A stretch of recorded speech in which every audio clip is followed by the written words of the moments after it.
Hi, I'm Dr. George Yancey. Let's share some paradigms.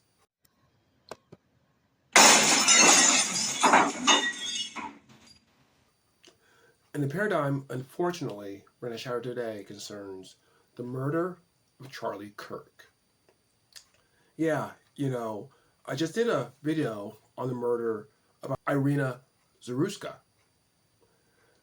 And now I'm doing another one on the murder of Charlie Kirk. This is definitely not the topics I prefer to talk about, but I think it's an important topic for us to talk about. So let me go ahead and engage in that. And I think I'm not the only one who observes this, but it feels like a line has been crossed. And it kind of feels like, to some degree, our country is in danger. In danger of spiraling into this sort of political violence. There's no doubt about this. This was political violence. This is not about whether I like Charlie Kirk or not. I disagree with him on a lot of issues, particularly on racial issues. He promoted a sort of colorblindness, which I've argued against. But you know what? His wife is waking up to an empty bed. His 2 kids don't have a dad to call to.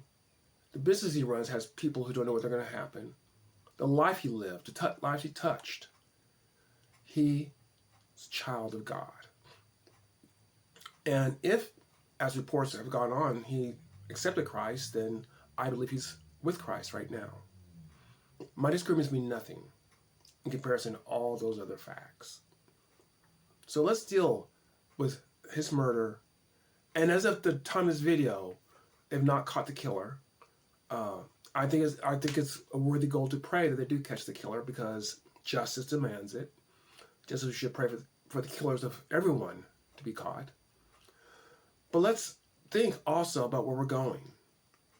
Of course, this is not the only bit of political violence we've seen in the past few years, right?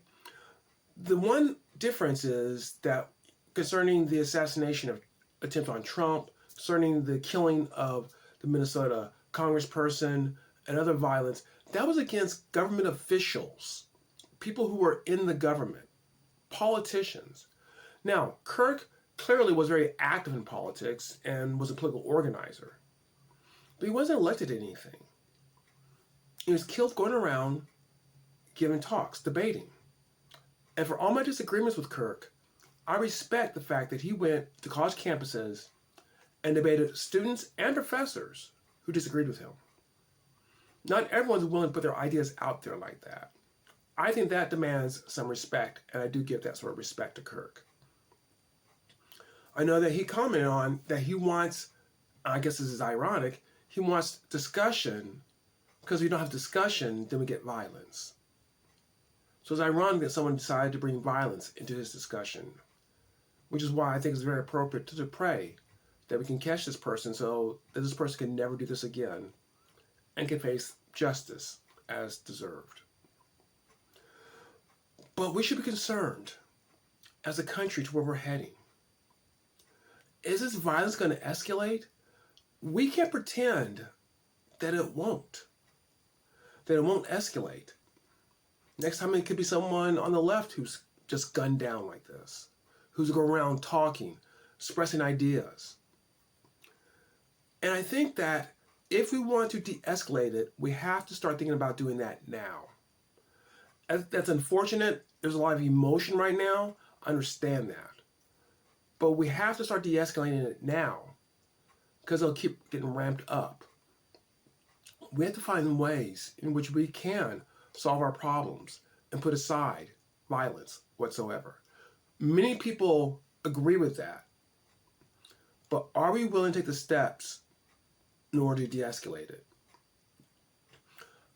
I find that I have to talk about this by looking at the left and the right, because there's different responsibilities for each group. So let me spend a few minutes talking to my conservative friends. Or if you want to, you can forward this video on to those conservative friends.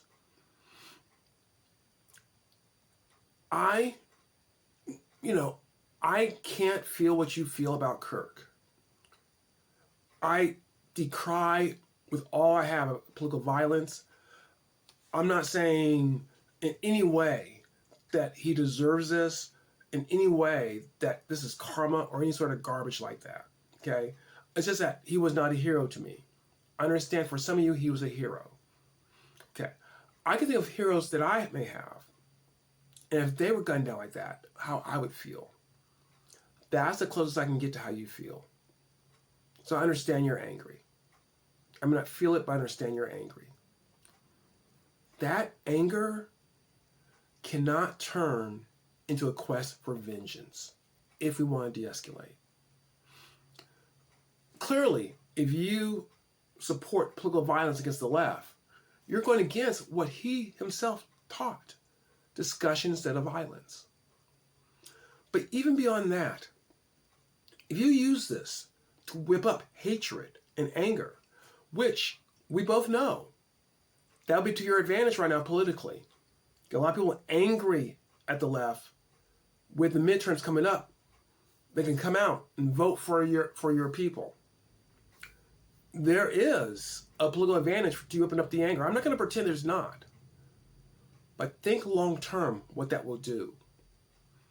That's going to deepen the polarization at a time in which we need to figure out how can we find solutions together. I would implore people on the right, conservatives, to carefully think through your next steps. By all means, express sadness and anger to a certain extent. And, you can talk, you are welcome to talk, bring up issues that you think contributed to this. You're welcome to talk about how we can honor him. You're welcome to push back at some of what the left may be doing.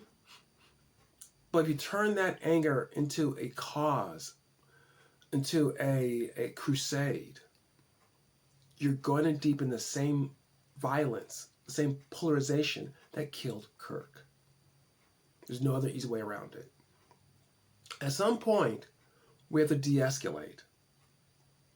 Seeking revenge, politically, if you will, by using anger at this event, will do the opposite effect. Because if you do this, your political opponents are going to raise the stakes themselves in order to fight against you. My argument for the right is, you can't deny your emotions. Let's not use that anger to make things worse. What about those on the left?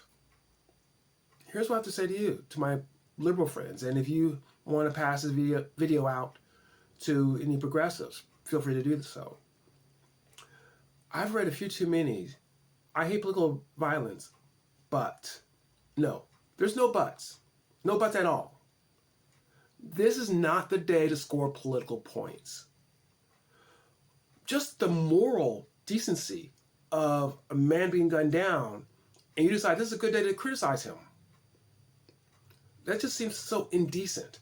But even if you say, I don't care about your morality, it's also not a feasible way for you to push your point. Because I tell you, you're not convincing anyone who does not already agree with you when you say, I deplore political violence, but, and then you add in whatever that is.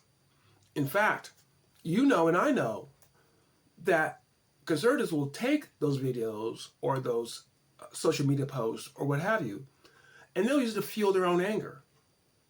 Your job is to help your conservative friends deal with their anger in a healthy way. Do you not have any compassion? I mean, you could disagree with him and you could think he's wrong. I think he's wrong on a lot of things. I have great compassion for what's happened. Do you not have the decency of compassion?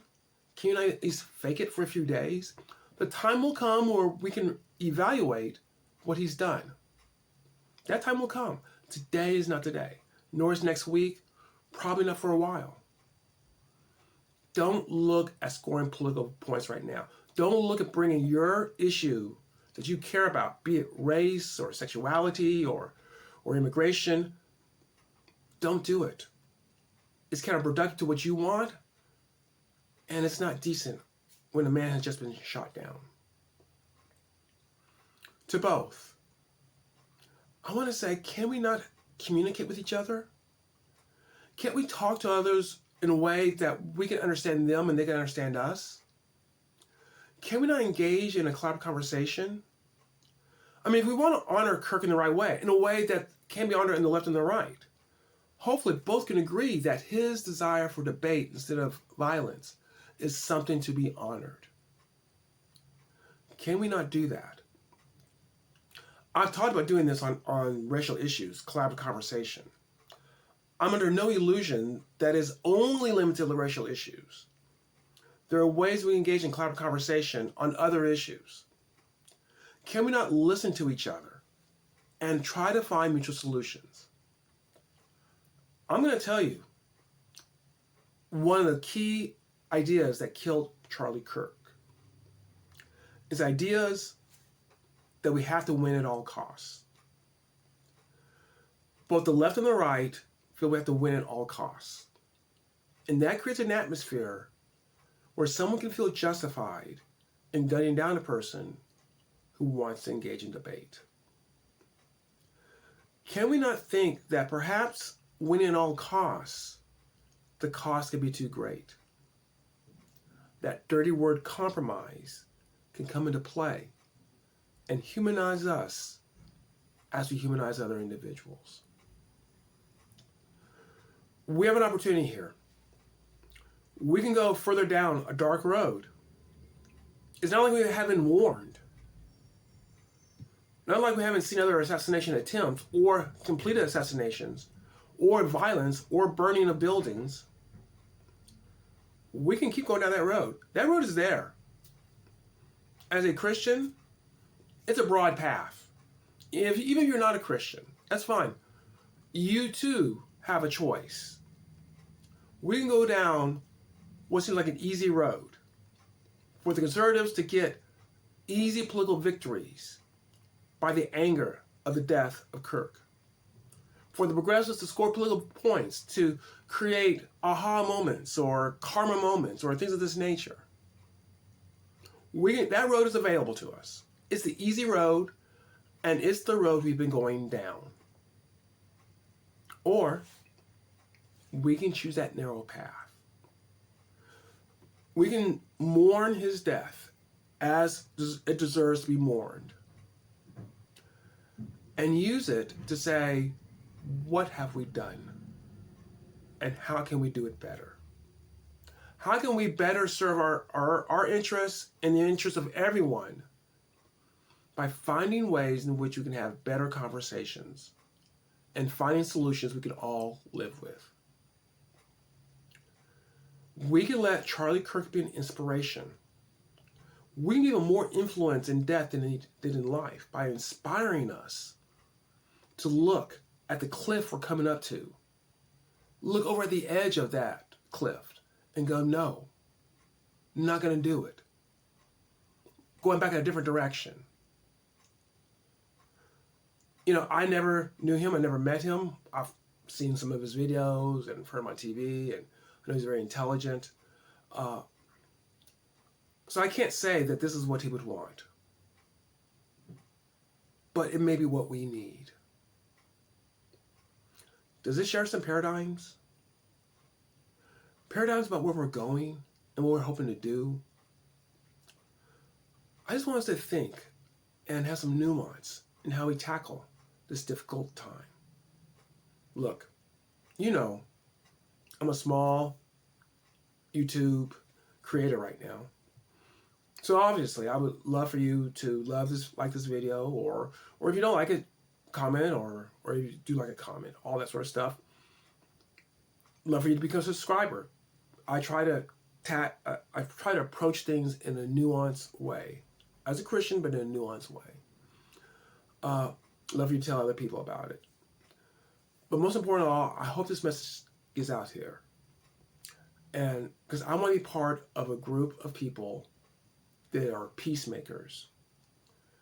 And I believe that's part of the calling that I have, that I hope most of us Christians feel that we have, is to create peace out of the striving for war.